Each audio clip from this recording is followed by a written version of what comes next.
Hi all.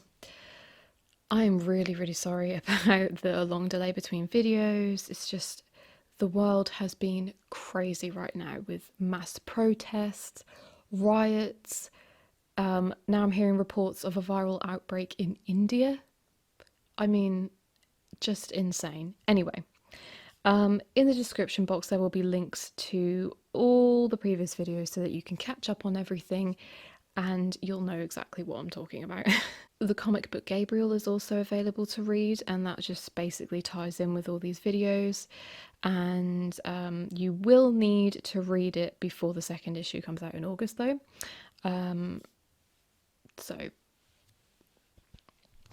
Well, it has already been released, so you just have to catch up on the old ones first. Oh, and spoiler alert, because I will be talking about what happened at the very end of issue 1, and also what that means for issue 2, so just warning you now.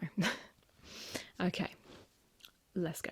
Right, just gonna be honest with you, I have notes here because I do not want to miss anything since it has been so long since I've made a video. I just want to make sure that I'm including everything for you. Okay, so today we are going to be talking a little bit about the ancient Norse religion, specifically Yggdrasil and Ragnarok. So this was set up at the end of issue 1 when Odin made a cameo appearance. What do you think that means? Well, if the raven flying around and the big white letters spelling Asgard on the last page are any indication, it means that Gabriel is about to visit Valhalla, right? So, and by the way, that quote that appeared at the very last page, or on the very last page, that was from the Poetic Edda, a book about Norse tradition, right? So just, again, with most things, check it out in the description below. So at the centre of the Norse religion was the world tree Yggdrasil, okay? Basically it was a big tree that showed how all the 9 realms are connected, but we're only concerned about the top realm, okay? That is where the gods reside, Asgard.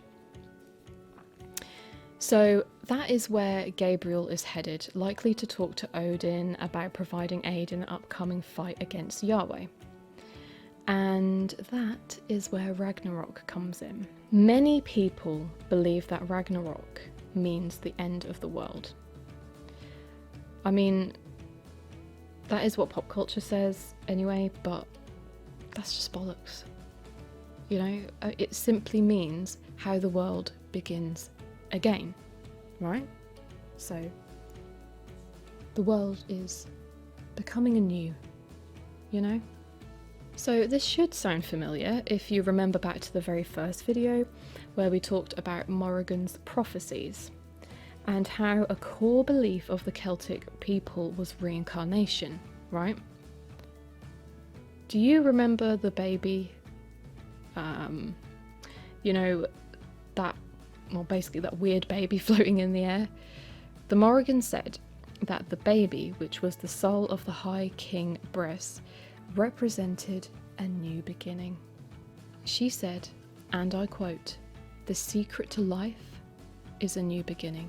So I'm going to put 2 and 2 together here and say, just bear with me people, just bear with me, that if reincarnation was introduced to us by the Morrigan and Odin made a cameo at the very end of the first issue, then it's safe to assume that Ragnarok will be a central theme of the second issue.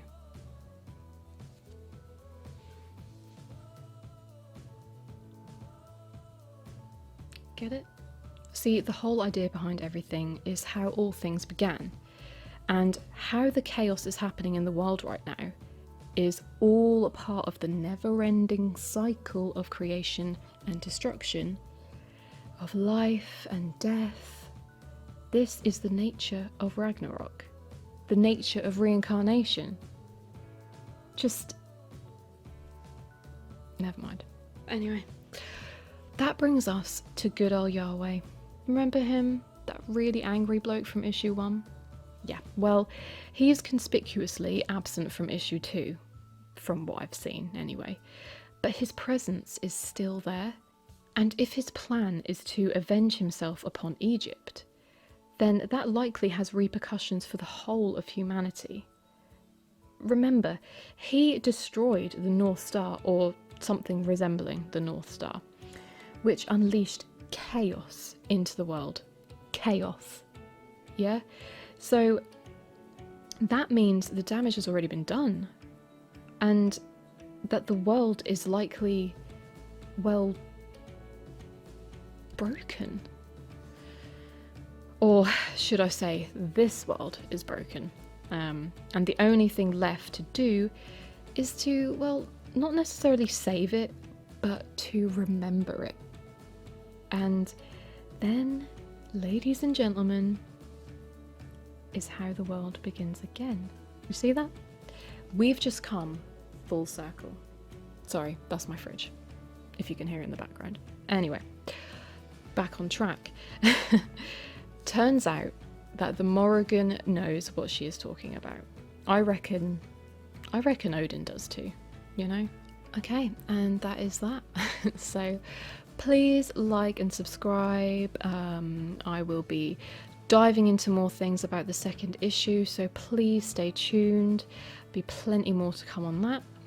And yeah, the universe just got a bit bigger. Take care, guys. Bye.